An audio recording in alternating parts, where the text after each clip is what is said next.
नाकोजी एकुंज Iweala. मैं आपको बताऊं, आपकी आपकी वाली अवस्था में, जब मैं आपकी वाली अवस्था में था अपनी तैयारी के समय पे, तो कसम से मैं ख्वाब देखता था।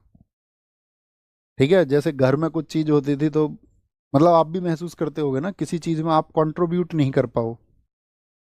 तो जब मैंने पढ़ाना नहीं शुरू किया था तो उससे पहले मुझे आज भी याद है, हम अपने घर के बरामदे में बैठे हुए थे, तो हमारी तीन बहनों में से जो बीच वाली बहन है उसकी शादी होनी थी। तो जैसे घर में चर्चा करने लगते हैं सब लोग, तो हमारी दीदी बड़ी वो गवर्नमेंट टीचर थी, तो लेकिन उनकी शादी हो गई, तो उन्होंने कहा कि इतने पैसे मैं दे दूंगी, क्योंकि उस टाइम पे फैमिली मतलब वो डेब्ट में थी, कर्ज में थी, क्राइसिस थे बहुत सारे। तो ऐसे कैलकुलेशन करते, जैसे भैया थे हमारे बड़े, तो वो भी कहते थे इतने पैसे का अरेंजमेंट मैं कर दूंगा। तो मेरा, हमारे चाचा और हम साथ रहे हैं, मतलब हमारी चाची जी एक्सपायर हो गई थी, तो हम पांच भाई बहन और हमारे चाचा के तीनों लड़के, हमारे मामा की लड़की और हम, मतलब हमारे माता मम्मी पापा ने हम नौ नौ लोगों को परवरिश की, है ना। तो पढ़ाया बढ़ाया सबको अच्छे से, कोई भेदभाव नहीं किसी के बीच में। तो जो मुझसे छोटा, उसका सिलेक्शन हो गया था एयरफोर्स में, और हम फंसे हुए थे, है ना।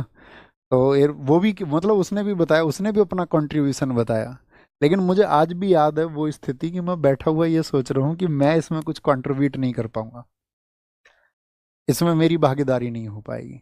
अब शायद इस बात को मैं आपसे मुस्कुराते हुए कह सकता हूँ, लेकिन उस समय का वहां बैठे हुए उस स्थिति में, उन दिनों की मानसिक स्थिति अब तुम सोच सकते हो, है ना। तो ऐसा होता है, तुम भी उसी स्थिति में होते होगे, बहुत सारे लोग बहुत सारी चीज़ों में कंट्रीब्यूट चाह के भी नहीं कर पाते होगे, लेकिन क्या करें, हमें आगे बढ़ना पड़ता है, मेहनत करनी पड़ती है और चीज़ों को सिद्ध करना पड़ता है। और मैं तुम्हें बताऊं, इसीलिए मैं तुमसे कहता हूं कि राह निकलती है, और मैंने अपनी राह निकाली है। मेरे जैसी राह बहुत सारे लोगों ने निकाली है, हजारों लाखों लोगों ने वो राह निकाली है, मैं उसमें अनोखा नहीं हूं। आप भी उसमें शामिल हो सकते हैं, आप भी उसमें शामिल हो जाएंगे एक दिन। तो वो बस एहसास उस समय पर रखा करो कि हाँ चीज़ें बदलेंगी, वो विश्वास रखा करो, है ना। और वो बदलेंगी, बदलेंगी तकदीरें एक दिन। यार वो मेरा भी तो खुदा है।